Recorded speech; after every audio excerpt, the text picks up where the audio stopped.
본문의 말씀은 예수님의 첫 설교라고 할 수 있습니다. 예수님께서 세례를 받으셨죠. 그 다음에 지난주에 본 것처럼 마귀의 시험을 이기시고 이제는 본격 사역을 시작하시는데 처음 행한 설교가 오늘 본문의 말씀입니다. 처음 메시지가 중요하죠. 아마 예수님께서도 많이 준비하셨을 거예요. 예수님께서 선포하신 첫 설교가 무엇인가? 마가복음을 기록한 마가는 그것을 한 문장으로 짤막하게 우리에게 전해주고 있습니다. 오늘 15절 말씀인데요. 우리 15절 말씀을 같이 읽겠습니다. 이르시되 때가 찼고 하나님의 나라가 가까이 왔으니 회개하고 복음을 믿으라 하시더라. 때가 찼고 하나님의 나라가 가까이 왔으니 회개하고 복음을 믿으라. 이 중에서 제일 중요한 단어를 찾으라면 하나님의 나라를 우리가 들 수 있습니다. 예수님께서 처음 선포하신 것이 하나님의 나라예요. 이 당시에 이스라엘 백성들은 하나님의 나라가 임하기를 간절히 기다리고 있었습니다. 구약 성경을 통해서 하나님의 나라가 임할 것을 약속해 주셨어요. 특별히 그들이 살던 시대는 로마 제국을 통해서 많이 힘들게 살던 시대였기 때문에 언제 하나님의 나라가 임할까? 언제 좋은 세상이 임하는 것인가? 여기에 대한 소망이 있었습니다. 그래서 하나님의 나라를 사모하고 있었는데 그들을 향한 예수님의 첫 설교, 때가 찼다. 그 때가 됐다는 거예요. 하나님이 정하신 때가 이르렀다. 예수님이 선포하셨습니다. 신약 성경에 기록된 헬라어에는 이 시간을 나타내는 단어가 두 가지가 있습니다. 하나는 크로노스, 또 하나는 카이로스란 단어예요. 이 크로노스란 말은 우리가 시계나 달력을 통해서 늘 경험하는 일반적인 시간을 말합니다. 카이로스는 뭐냐? 카이로스는 특별한 시간, 특별한 의미가 부여된 시간에는 카이로스란 단어를 써요. 오늘 본문에서 예수님이 때가 됐다, 이 단어는 카이로스가 쓰였습니다. 하나님께서 정하셨던 바로 그때, 하나님의 나라가 임하는 그때 드디어 됐다는 거예요. 때가 찼다는 것은 오랜 기다림의 역사가 이제 실현되게 되었다는 예수님의 놀라운 선언입니다. 하나님의 나라가 가까웠다고 했는데요. 하나님의 나라가 무엇인가요? 하나님의 나라, 천국, 같은 의미로 이해를 하시면 됩니다. 마가복음에는 주로 하나님의 나라라는 표현으로 기록이 됐고요. 마태복음에는 또 천국이라고 표현되어 있는데 같은 의미로 이해하시면 돼요. 자, 하나님의 나라, 천국이 무엇인가요? 천국이 어떤 곳인가요? 누군가 여러분에게 질문을 하면 천국이 뭐야? 천국이 어떤 곳이야? 이렇게 질문을 받으시면 여러분은 뭐라고 답하시겠습니까? 어려운 질문은 아니죠. 막상 질문하려고 보면은 어떻게 표현해야 될까? 또 쉬운 질문도 아닙니다. 여러분, 하나님의 나라를 뭐라고 생각하십니까? 누가 하나님의 나라, 천국, 죽으면 가는 곳이야? 이렇게 말할 수도 있죠. 하나님의 나라 되게 좋은 곳이야. 거긴 다 금으로 돼 있대. 거긴 덥지도 않아. 에어컨 없이도 잘 수 있어.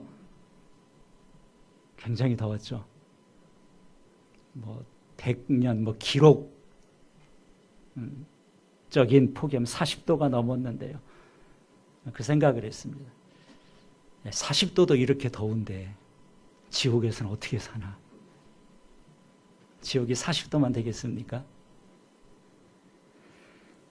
사람들이 하나님의 나라에 대해서 알고 있기는 하지만 오해하고 있는 것들이 많이 있습니다. 그 중에 하나를 든다면 하나님의 나라를 너무 멀리 있다고 생각을 해요. 먼 미래의 일로 생각을 합니다. 다시 말하면은 하나님의 나라는 죽어서 가는 곳이다, 이렇게 생각을 합니다.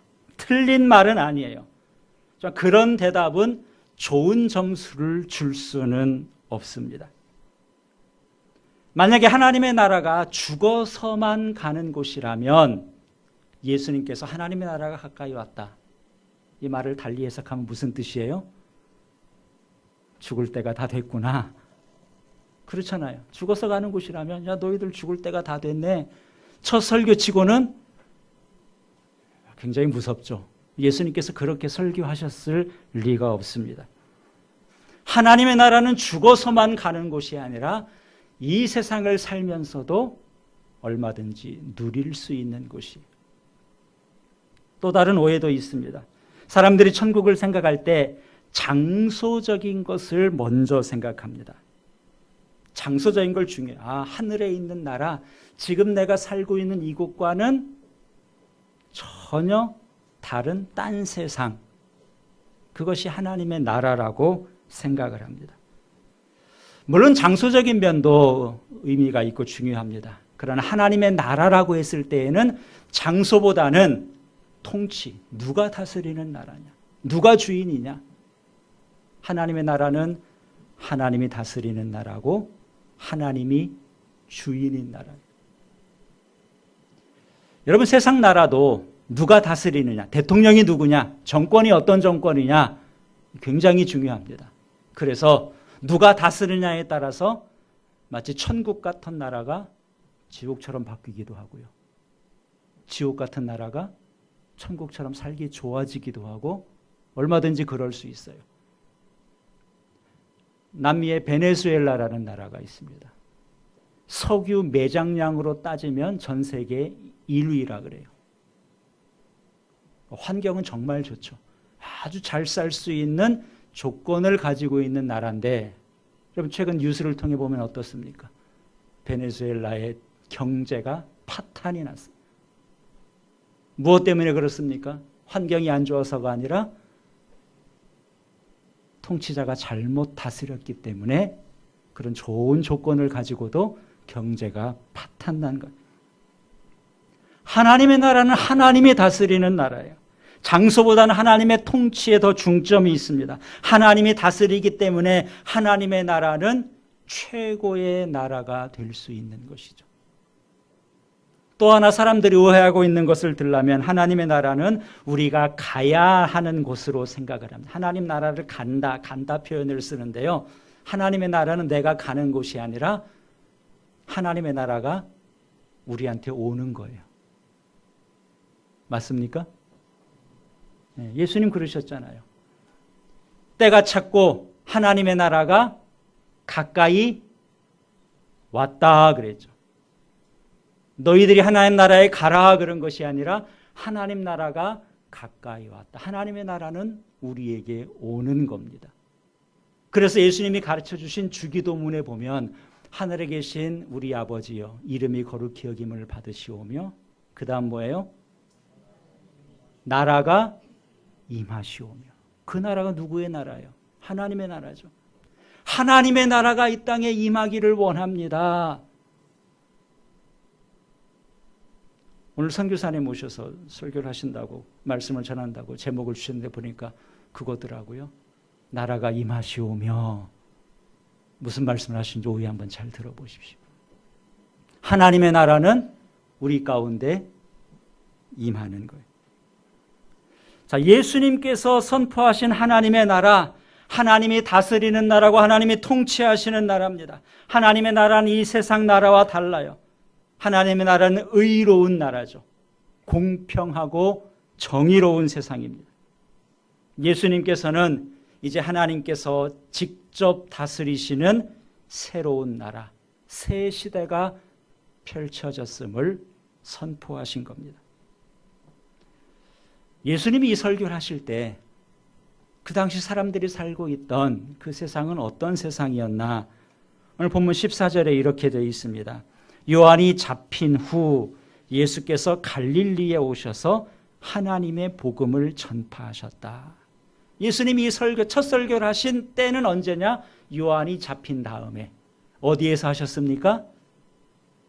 갈릴리 지역에서 설교를 하셨다는 거죠. 세례 요한이 잡혔다 그랬어요. 누가 세례 요한을 잡아갔을까요? 그렇죠. 헤롯 왕이 세례 요한을 잡았습니다. 자, 세례 요한을 왜 감옥에 가두게 되었는지, 예수님이 탄생할 때에도 헤롯 왕이 예수님을 죽이려고 했습니다. 그래서 예수님이 피난을 갔던 적이 있는데, 이제 예수님이 공생의 사역을 시작할 때가 30세쯤 됐으니까 30년의 시간이 흘렀죠. 그때는 이미 예수님을 탄생할 때 죽이려고 했던 헤롯, 흔히 대왕이라고 부르는 헤롯 대왕은 죽었고, 그 후에 이 팔레스타인 지역을 헤롯 대왕의 세 아들이 나누어서 다스렸어요. 그래서 유대 지역, 예루살렘에 있는 유대 지역은 헤롯의 아들인 헤롯 아켈라오라는 사람이 먼저 다스렸는데, 이 정치를 잘못해서 로마에서 폐위를 시켰습니다. 그리고 유대 지역은 직접 총독을 파송했어요. 그래서 예수님 십자가에 달리실 때 로마 총독 빌라도가 예수님을 십자가에 못 박게 하죠. 그런데 예수님이 활동하신 갈릴리 지역은 헤롯 왕의 아들인 헤롯 안티파스라는 왕이 계속 다스리고 있었습니다. 그런데 헤롯 안티파스라는 왕이 결혼을 하는데 배다른 형제들이 많이 있었어요. 배다른 형제 빌립이라는 동생의 아내를 뺏어서 결혼을 했습니다. 그러면 안 되죠. 나쁜 사람이죠. 동생의 아내를 뺏어간 것, 세례 요한이 좋게 말할 수가 없습니다. 세례 요한은 어떤 사람이에요? 회개하라. 회개를 선포했던 사람인데 왕이라고 세례 요한이 주저했겠습니까? 헤롯 왕을 향해서 그건 잘못된 거다. 헤롯 왕도 회개해야 된다. 이렇게 말했겠죠. 그러니까 헤롯 왕이 화가 나서 세례 요한을 감옥에 가둔 겁니다. 마음 같아서는 죽이고 싶었는데 워낙 인기가 좋으니까 죽이지는 못하고 감옥에 가뒀어요. 결국은 헤롯 왕이 세례 요한을 죽이게 되죠. 그 이야기는 이제 마가복음 6장에 자세히 나옵니다. 그때 가서 말씀을 드리고요. 어쨌든 세례 요한이 붙잡힌 것을 통해서 알 수 있는 것처럼 그 당시 세상은 불의한 나라였어요. 죄를 지은 죄인이 큰 소리를 치고 요한처럼 의로운 사람을 감옥에 잡아 가두는 나라였습니다. 죄인이 의인을 핍박하는 나라예요. 이 세상 나라는 아무리 공평과 정의를 행한다고 해도 한계가 있을 수밖에 없습니다. 이런 불의한 세상에 더군다나 로마 제국의 압제 가운데 살고 있는 사람들에게 때가 찼고 하나님의 나라가 가까이 왔다. 예수님의 이 말씀은 정말 좋은 소식, 최고의 소식이 되었을 겁니다. 이 설교를 들은 사람들 마음이 얼마나 기뻤겠어요. 큰 위로가 됐고 힘든 가운데도 마음의 소망을 가질 수 있었을 겁니다. 근데 문제가 한 가지 있어요. 그 문제는 뭐냐 하면 하나님의 나라가 의로운 나라인 것은 참 좋습니다. 그 나라가 우리 가운데 임하는 것은 좋은데 문제는 우리가 의롭지 못하다는 거죠. 그렇지 않습니까? 하나님의 나라가 의로운 나라로 임한데 우리가 의롭지 못해요. 그 나라의 백성으로서 우리가 자격이 없습니다. 큰 문제 아닌가요? 때가 찼고 하나님의 나라가 가까이 왔다. 하나님의 나라가 가까이 왔는데 그 나라에 들어가야 될 백성들, 그 나라에 들어가서 위로받고 공의로운 나라에 살아야 될 그 사람들이 자격이 없다는 거예요. 예수님께서 거기에 대한 해결책도 주셨는데 그것이 다름이 아닌, 그 다음 예수님 뭐라고 말씀하세요? 회개하고 복음을 믿으라. 이것이 예수님께서 주신 해결책입니다. 회개한다는 것은 자기 잘못을 인정한다는 거죠. 내가 하나님 앞에 하나님 나라 백성으로서 자격이 없다는 것을 인정하는 것이 회개하는 거예요. 여러분, 그런데 여러분, 내가 회개한다고 의로워지나요? 세상에서 내가 죄를 지었습니다 그렇게 고백하면 그 다음은 어떻게 됩니까? 감옥에 가야죠. 그렇죠? 내가 죄를 졌어요. 죄를 졌다고 인정하면, 회개하면 그 사람은 감옥에 가야 돼요. 죄의 형벌을 받아야 돼요. 그러니까 사람들이 죄를 짓고도 안 졌다고 하죠. 오리발을 내밀고 끝까지 안 했다고 하는 이유가 죄를 졌다고 하면은 죄의 형벌을 받기 때문이에요. 예수님께서는 회개하라 그랬어요. 하나님의 나라가 임했다. 회개하라. 회개하면 어떻게 되는 거예요? 죄값을 치러야 되죠. 세례 요한이 회개의 메시지를 전할 때 많은 사람들이 와서 요단강에서 회개의 세례를 받았습니다. 세례는 받았는데 그 죄는 어떻게 없이 하지 못했어요. 그래서 예수님이 전한 복음은 회개하고 복음을 믿으라 그런 거예요. 그래서 복음이 필요한 거죠. 여러분, 복음이 무엇인가요? 복음은 내가 받을 죄의 형벌을 예수님이 대신 받은 것이 복음입니다. 예수님을 회개하고 복음을 믿으라 그랬어요. 복음을 믿는다는 것은 불의한 나를 위해서 예수님이 십자가에서 대신 형벌을 받았다는 것을 믿는 거예요. 불의한 나를 위해서 예수님의 의가 의롭지 못한 나에게 임한 것을 믿는 것이 복음을 믿는 겁니다. 복음을 믿는 것은 오직 십자가의 은혜로 내가 의로워졌다는 것을 믿는 것이 복음을 믿는 겁니다. 이 복음이 없다면 하나님의 나라가 임한들 죄인인 우리에게는 그 나라가 그림의 떡일 수밖에 없는 거죠. 우리와 상관이 없어요. 근데 예수님께서는 하나님의 나라가 임했는데 회개하고 복음을 믿으라. 그 나라에 주의 은혜로 들어가라는 거죠. 자격이 안 되지만 주님께서 그 자격을 우리에게 주셨으니까 그 복음을 믿고 그 나라의 백성이 되라는 겁니다. 그래서 이 설교를 들은 그 당시 갈릴리 사람들 마음에 기쁨이 있을 것이고 소망을 품게 됐을 겁니다. 오늘 우리가 예수님의 첫 설교를 들었어요. 길지 않습니다. 한번 같이 해볼까요? 때가 찼고 하나님의 나라가 가까이 왔으니 회개하고 복음을 믿으라. 자, 저를 쳐다보시고 다시 하겠습니다. 시작. 때가 찼고 하나님의 나라가 가까이 왔으니 회개하고 복음을 믿으라. 대단하십니다. 예수님이 하신 명설교 한 편을 여러분들이 지금 토시 하나 안 틀리고 그대로 암송하신 거예요. 잊어버리기 전에 한 번 더 합니다. 시작. 때가 찼고 하나님의 나라가 가까이 왔으니 회개하고 복음을 믿으라. 여러분, 이 은혜가 우리 가운데도 임했습니다. 아멘. 그렇죠. 우리에게 하나님의 나라가 임했고 우리도 회개하고 예수 그리스도의 복음을 믿은 자들이에요.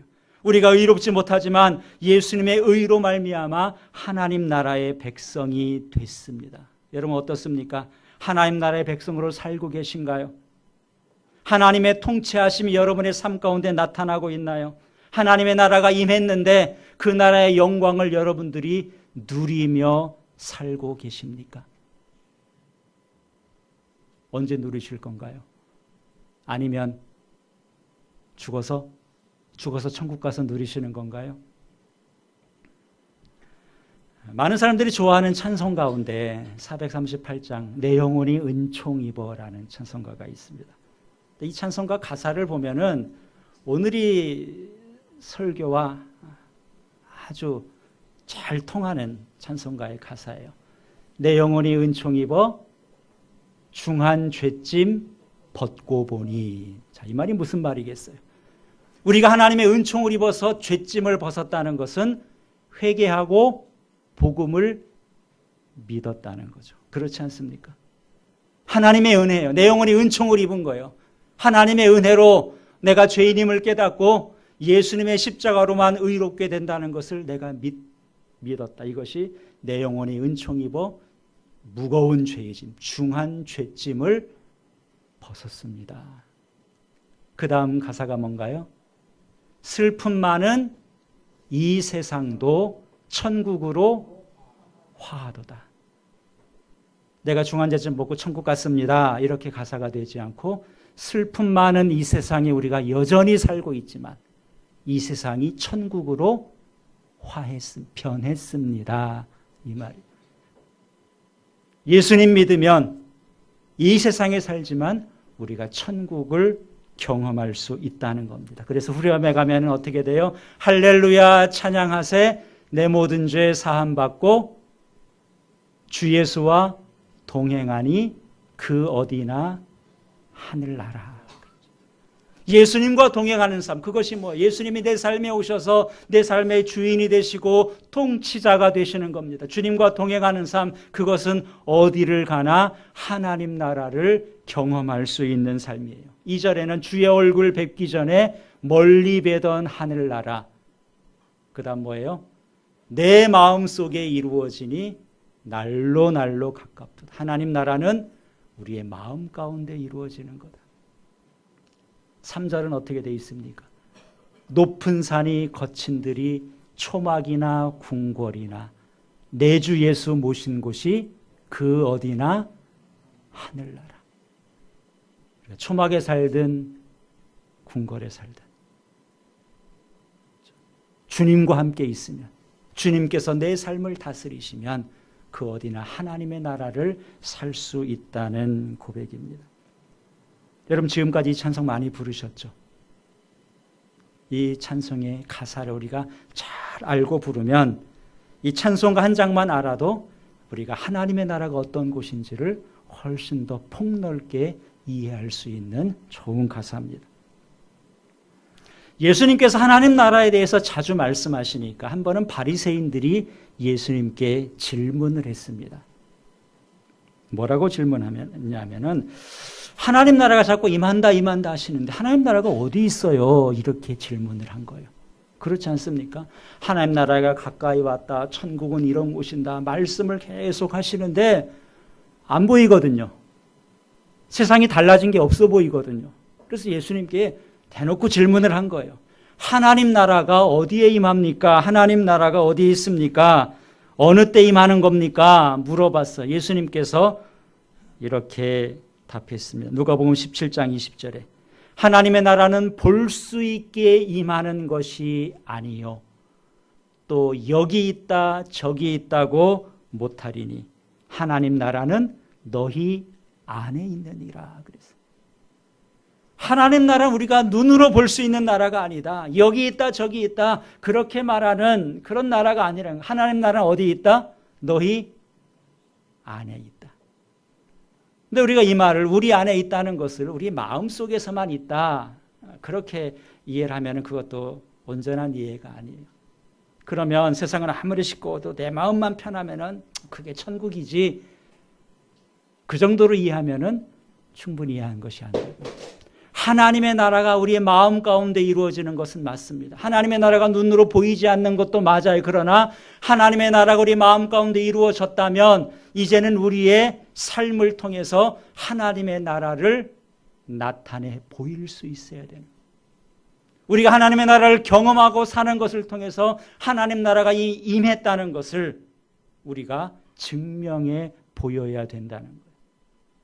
하나님 나라가 어떤 성격의 나라인지 사도 바울이 로마서 14장 17절에 이렇게 말씀합니다. 하나님의 나라는 먹고 마시는 것이 아니요 오직 성령 안에서 의와 평강과 희락이다. 하나님의 나라는 먹는 것과 마시는 게 아니다. 세상에서는 잘 먹고 잘 사는 것 중요하게 생각합니다.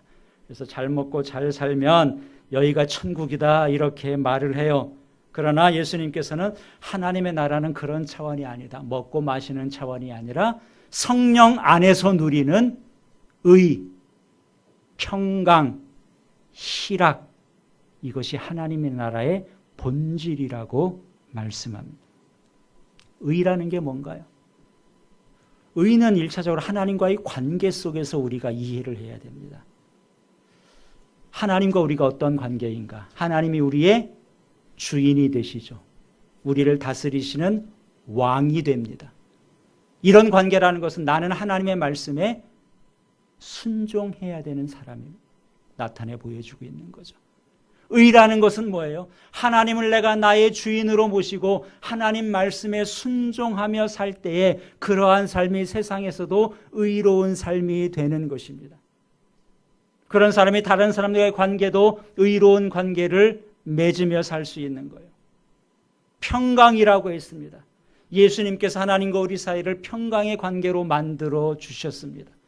그래서 그 하나님의 평강을 얻은 사람들은 다른 사람들과 화평하면서 살아야 될 책임이 우리에게 있고요. 그 다음에 그 평강이 우리의 마음 가운데 늘 있어야 되죠. 염려되는 일, 근심되는 일이 혹 있다 할지라도 주님께서 주시는 평강이 그 모든 것을 이기고 우리의 마음을 다스릴 수 있어야 돼요. 그것이 하나님의 나라를 누리는 거예요. 세 번째는 희락이라 그래서 기쁨이죠. 성령 안에서 누리는 기쁨이 있어야 됩니다.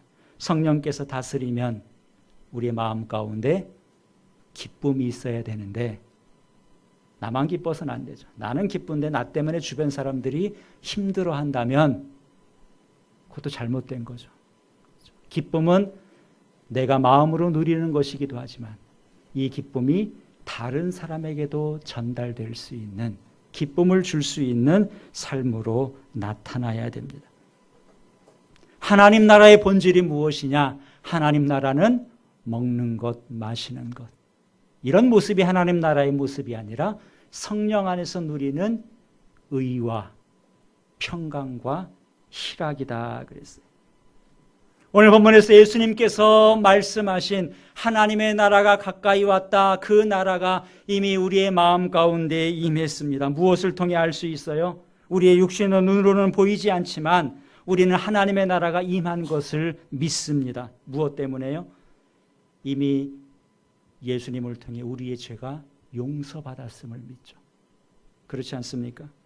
주님께서 나와 함께 하신다는 것을 우리가 믿고 예수님께서 내 삶을 다스리신다는 것을 믿고 우리가 순종하면서 살려고 힘쓰고 있습니다. 이것을 보면 하나님의 나라가 우리 가운데 임한 것은 분명한 사실이에요. 이제 우리가 그렇다면 하나님의 나라를 증명해 보여야 됩니다. 무엇으로? 우리의 삶을 통해서. 하나님과 의의 관계를 유지하셔야 돼요. 하나님 안에서 우리 마음이 평강을 누려야 되고요. 하나님 안에서 항상 기뻐할 수 있는, 성령 안에서 기뻐할 수 있는 삶을 살아야 됩니다. 나만 그런 것이 아니라 내가 누리는 평강을 다른 사람들과 함께 해야 되죠.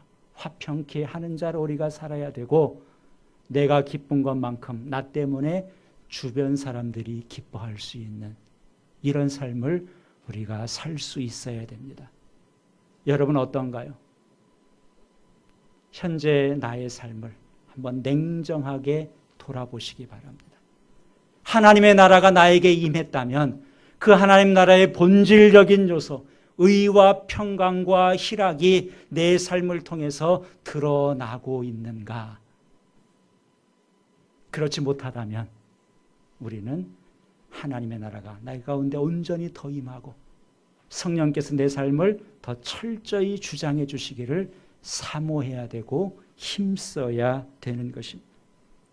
성령 안에서 누리는 의와 평강과 희락, 이것은 하나님의 백성들에게 주신 특권입니다. 그래서 우리가 바라기는 이제 우리의 삶을 통해서 하나님의 나라가 드러나게 해주십시오. 내 삶을 통해서 하나님의 나라가 더 확장되게 해주십시오. 그 일을 사모하시고 이 일에 귀하게 쓰임받는 저와 여러분이 될 수 있기를 우리 주님의 이름으로 축원합니다. 기도드리겠습니다.